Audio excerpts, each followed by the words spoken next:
Good morning, everyone. Thank you for so much for taking time to meet with us today.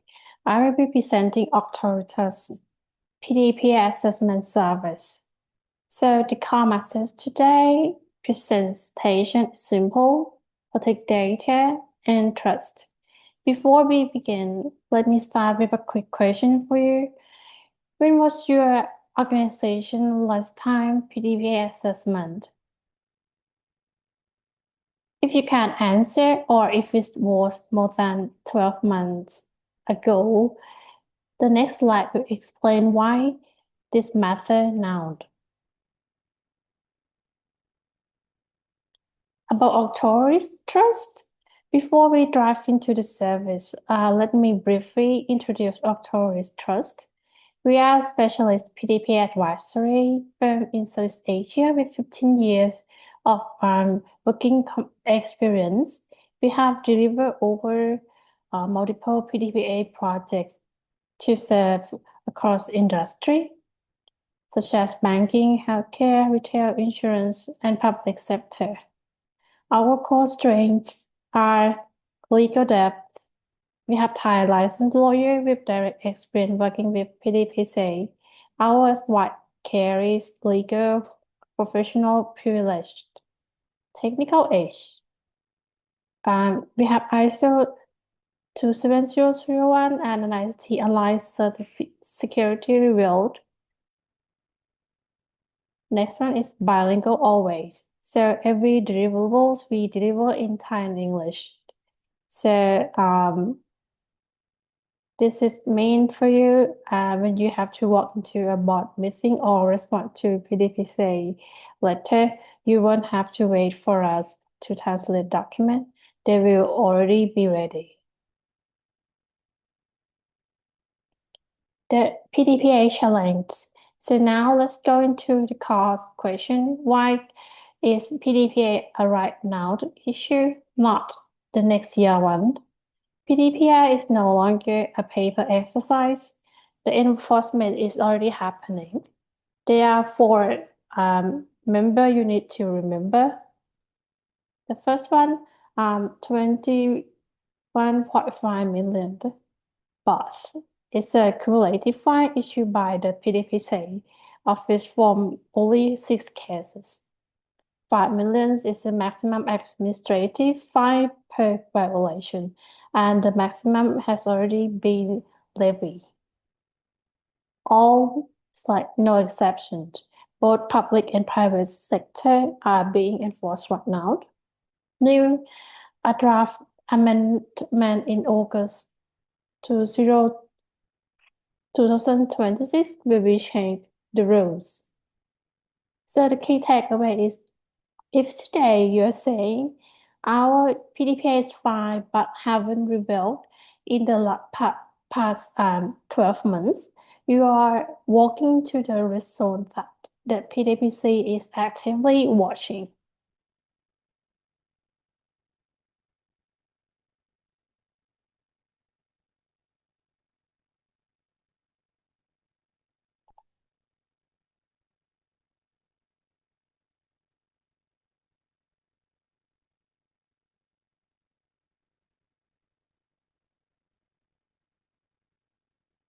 Um, let's walk through the law quickly.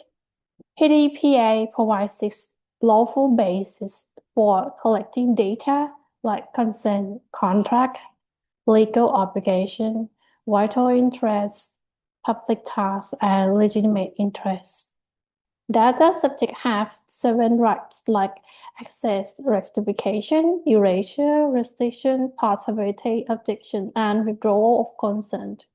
But more important than the theory are 4 points where the PDPC most often find violations. The first one, no DPO. Many organizations process large-scale data without appointing a data protection officer. The second one, inadequate security. Weak password or no risk assessment, no periodic review. The third one, no breach notification within 72 hours. Multiple cases have been filed specifically on this point. The last one, no DPA with vendor. Both controller and processor get fined together when an accident occurs. So if you can confidentially answer, you have all the full covered today. Congratulations, you're ready. But if any of this gives you a pause, you are not alone. So this slide shows the actual structure of the law. The Personal Data Protection Act, B.E. 2562, was published in the Royal Gazette on 27 May 2019 and has been in full effect since 1st June 2022. This is 3 years ago. The statute contains 101 sections across 7 chapters with 2 schedules. The key points often overlooked. The first one, Enforcement Authority in PDPC, the Personal Data Protection Committee, and its office. They already have power to impose fines right now. The second one, extraterritorial scope. If your organization is based abroad but processes data on Thai residents, you must still comply. The third one, sensitive data under Section 26, fall into 5 categories: racial, ethnic origin. The second one, political opinions. The third one, religious, philosophical belief. The fourth one, criminal records. The fifth one, health, genetic, and biometrics. These 5 categories require express consent only. On penalties, a maximum administrative fine of 5 million. The criminal fine can be up to 1 million and or 1 year imprisonment and penalty of double for these sensitive data. So how to comply? From black letter law to actual practice. This is what the PDPC will look at when they audit you. From real cases they have already happened, they are except for the PDPC actively reveals. The first one will start with the data inventory and mapping.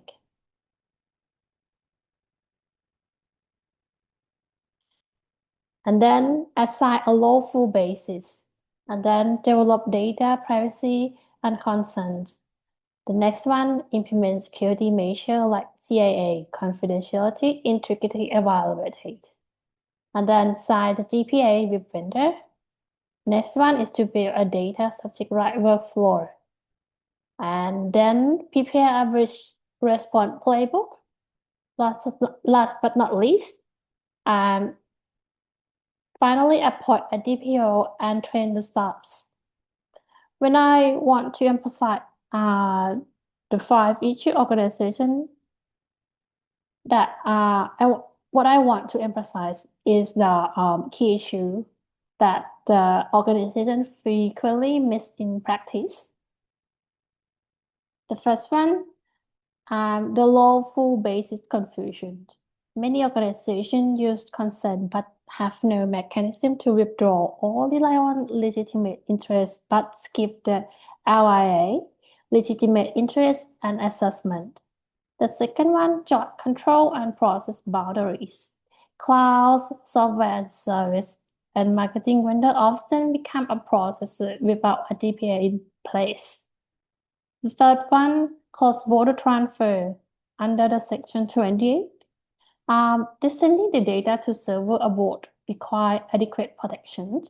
The PDPC is actually scrutinizing this more and more closely. The first one, retention beyond purpose. By keeping the data longer than necessary is the most common audit finding. The fifth one, code of conduct gap. Like bank, healthcare, and telecom have industry-specific PDPC codes. A generic PDPA review isn't enough right now. So, if anything in this slide resonates your organization, you're not alone, and this is precisely where we can help you.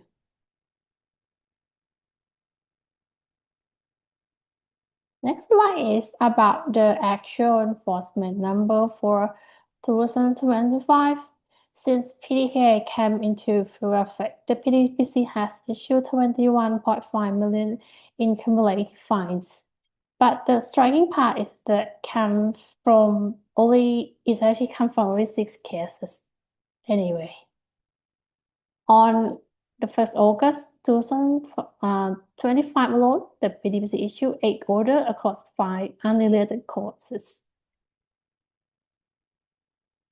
Crucially, fines don't stop at data controller. It's actually the processor or the vendor. They are being fined too. In the recent case, a software developer was fined about 3 million Thai baht. What the PDPC emphasizes is the zero data breach, so no longer as operational, but an operational standard you must achieve. And in August 2026, a draft amendment would change 3 things. The first one expanded exemption for government agency, including anti-corruption work. The second one, a statutory definition of government agency to remove ambiguity. The third one, multiple lawful base for processing activity, like aligning Thailand with the GDPR. So if you are still referring to the old law, you may be assessing against rules that are about to change.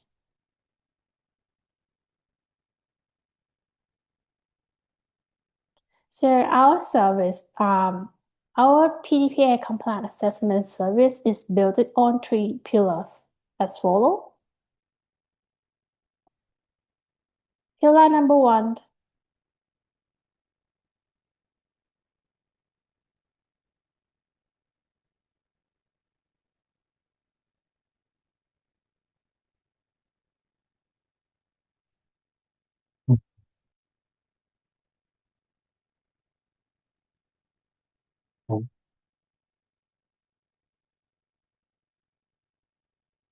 Above the 5 to 8? 5 to 8. Yeah, that's the good words.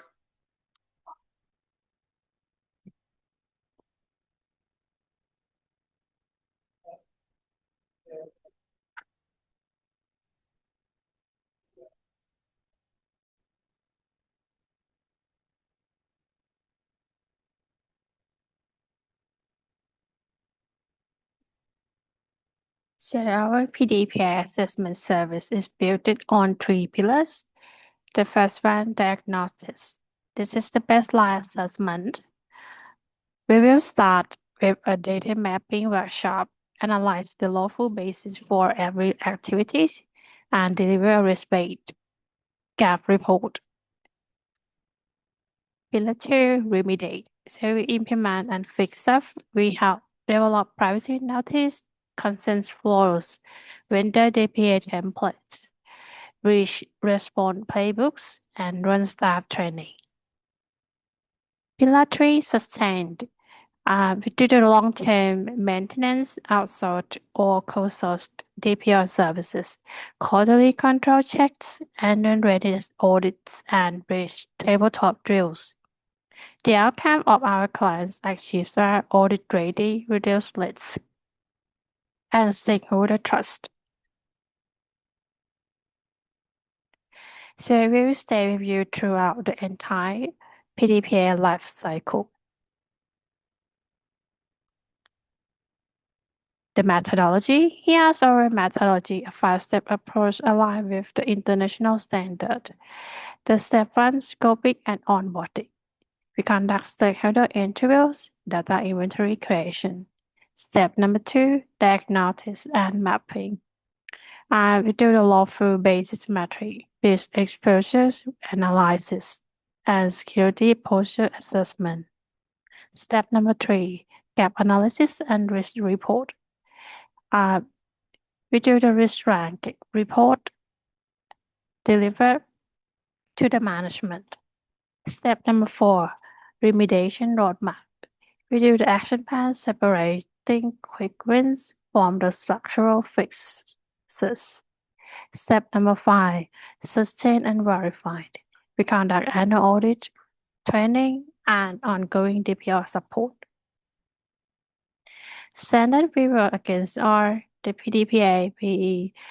2562 as the primary framework with the cross-reference with GDPR ISO 27701 for privacy extension of the ISMS and an ICT CSF for cybersecurity.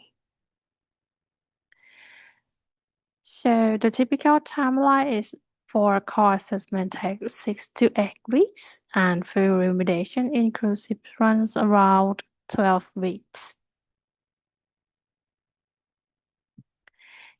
This is the case study of the state agency. So let's look at the real case.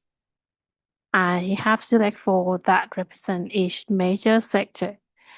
Case number 1, government agency.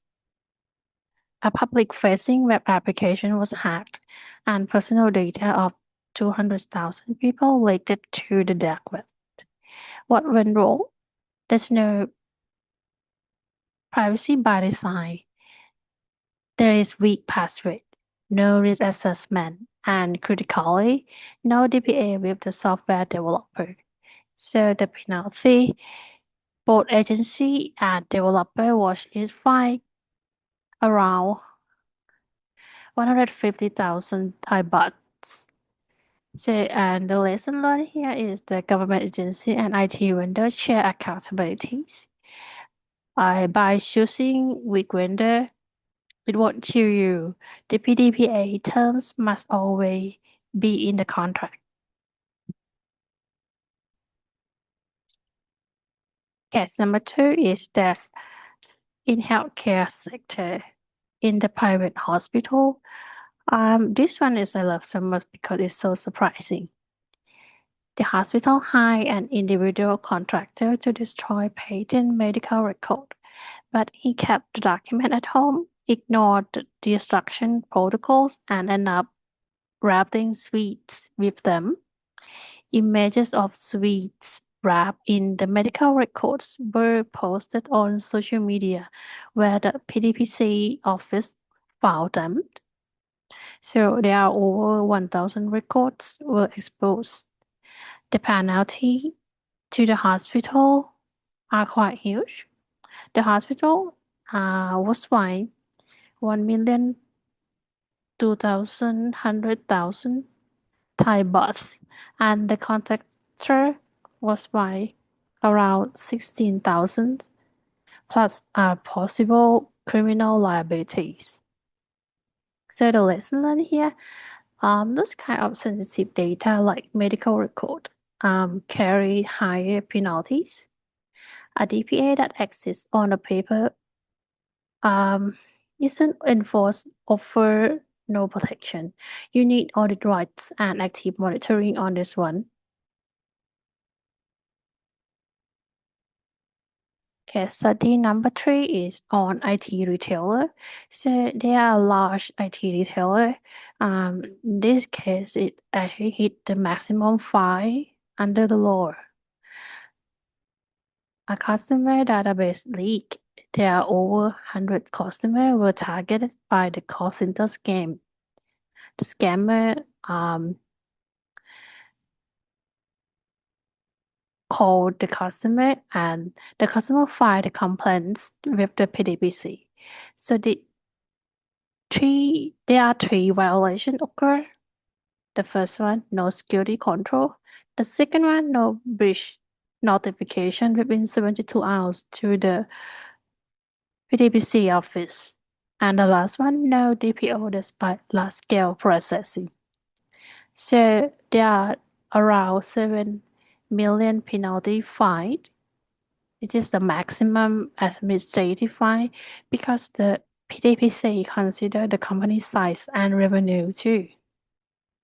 So the lesson learned here, the customer database are the PDPC top target. The DPO and business planning are not optional. They are now non-negotiable.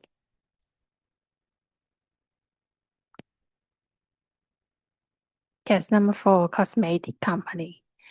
The cosmetic company, this case offer an interest nonce.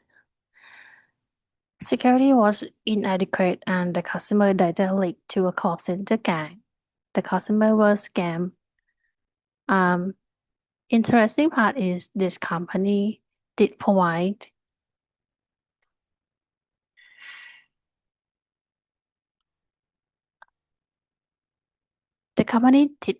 remedial action for affected data subject, but it still failed to notify the PDPC office within deadline.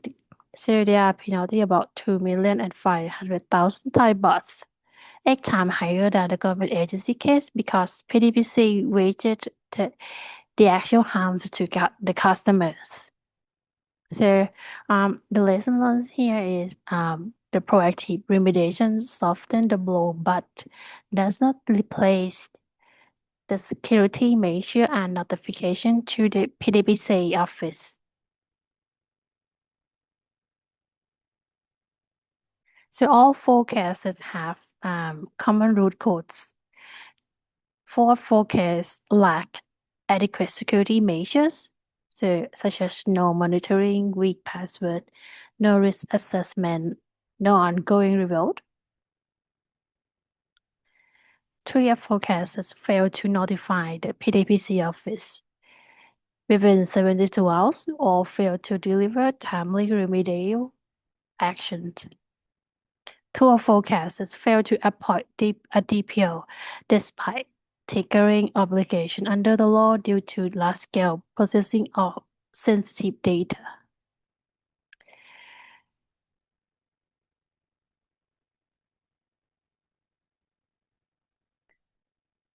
What is being noticed right now, the PDPC consider company size and revenue, but exempts no sector.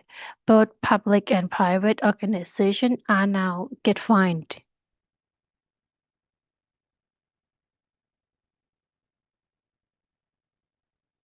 So why you have to choose Auctoris Trust? So we have 6 differentiators. The first one, we have Thai licensed lawyer, the Thai licensed attorney with the previous legal advice, unlike general other consultants. Enforcement of the track record. We have advice on active PDPC investigation, not just textbook scenarios, and everything in both languages. So there are 0 translation lag. Technical and legal ISO 27001 reviewable, and we have the CSER, CSIM, and CISSP aligned security assessors. Future proofing include we track the August 2026 draft amendment and sub-regulation for you automatically.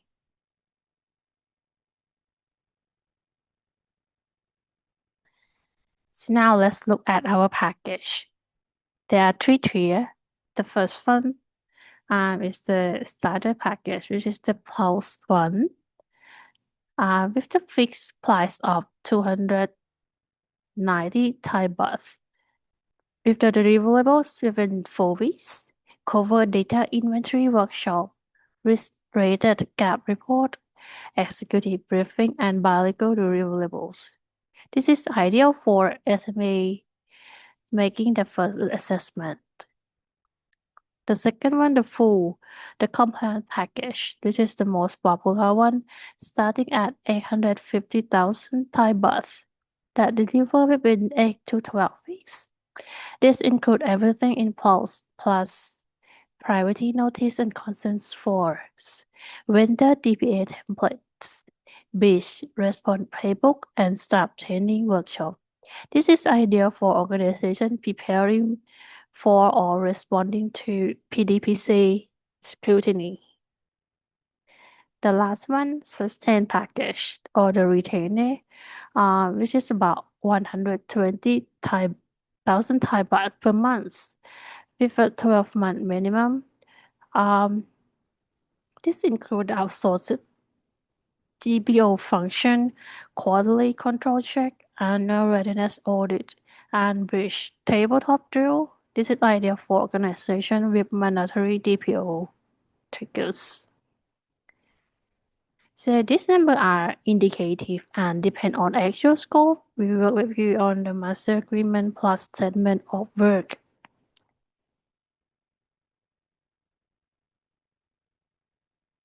And this is the comparison slide of PDPA versus GDPR.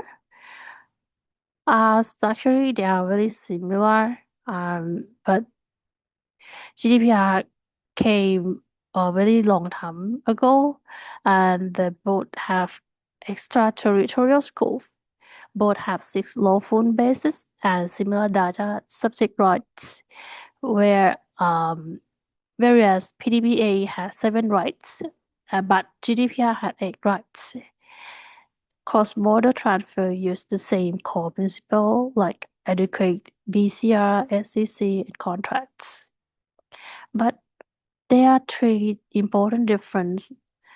The first one, fine. GDPR can fine up to 20 million euros or 4% of global turnover, while PDPA capped at 5 million, a multiple of 10 difference in absolute number. Second one, sensitive data. PDPA emphasized express consent as the primary basis, whereas GDPR also accepts explicit consent of the 5 other articles base. The last one, DPIA. GDPR mandates DPIA for high-risk processing. PDPA does not yet explicitly require it. Through the August 2026 draft aim to tighten this. The key takeaway. PDPA is structurally similar to GDPR but has lighter penalties and stricter consent rules for sensitive data. The August 2026 draft amendment is working to rebalance this.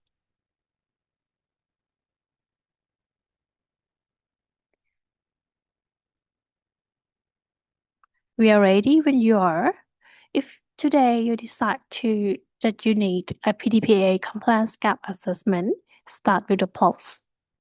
The full remediation and audit readiness go with the compliance. The ongoing outsourced DPOs sustain is your answer.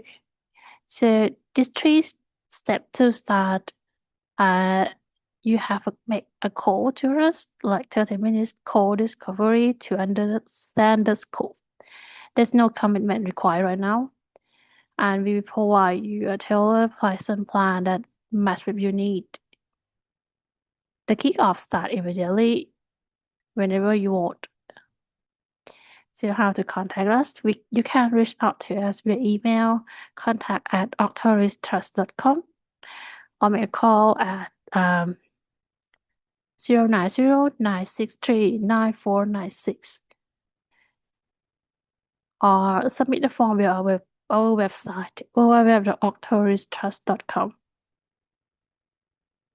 So thank you for your time. I'm happy to take any questions or explore it further. So feel free to reach out to us. Thank you.